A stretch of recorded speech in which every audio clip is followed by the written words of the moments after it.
Maryland is unique among, each state has its own rules, and in some states it's not even the state that decides, it's a town or a county that decides about what schools are allowed to be open and what aren't.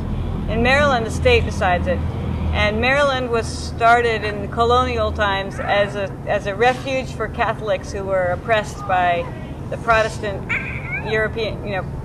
Protestants in England mainly, and they came and founded Maryland as a place where you could escape religious persecution. And so it's called the Free State. And so they have very strict laws protecting religious freedom. And because of that, the way they have arranged this school thing, there are a lot of churches that start schools, and they have set it up so that if you are not a church school, you have to get licensed by the state of Maryland, and that means that you have to show that you have a sequential and linear curriculum, is what they call it, and you have to issue grades and credits at the high school level.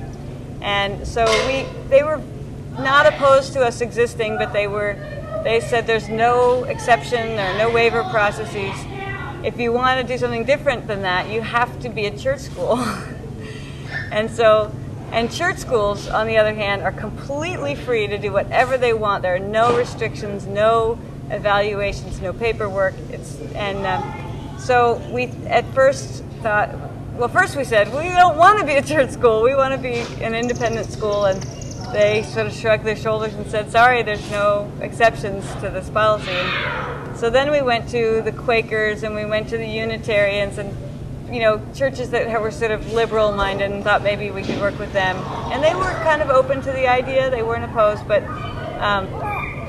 they, we realized in talking to them that we would not be a priority for them, and that they would be taking a big liability risk and probably get uncomfortable with things like our students going off campus and all those kinds of things, and that it would really be an uncomfortable situation to be dependent on a church for our existence.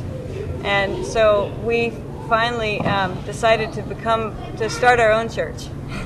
And it turned out, again, for the same reason in the state of Maryland, it's very easy to start a church. It's a 2-page application, and you have to write down the name and address of the church and the people who are in charge of it, and you don't have to go to seminary or anything like that to become to lead a church. And so then then you have to say what your creed is, and I think our creed was something to the effect of everybody has to follow their own path in life, and that search for your own path is best done in a supportive community, and which is essentially the philosophy of the school. And so and then we had to, of course, we couldn't just fill out this application and send it in, then we had to make it real. And so we had to actually have meetings and all of that kind of stuff. And so we set it up sort of similarly to the school, which is that the official church and what it was sort of an empty container, and that as people moved through it, that they could create things and have things go on that they found interesting and useful. And so we call them study groups, for lack of a better word, but we have this, our Fairhaven Fellowship has groups. That we have a group that gets together to do modern dance. We have a group that is a book discussion group. We have a music group. We have, what else? There was a yoga class for a while. Cooperative housing group. Oh yeah, there's a cooperative housing group. There's a group of people.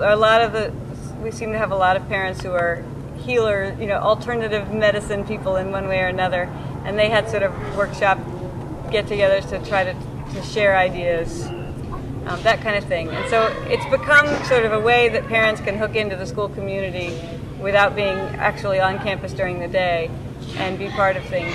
And that's been really nice. It's actually turned out to be a nice thing. And then we have every month we have a parent support group for the parents who send their kids to the school, which has been really, really helpful, I think, in keeping parents satisfied with what we're doing.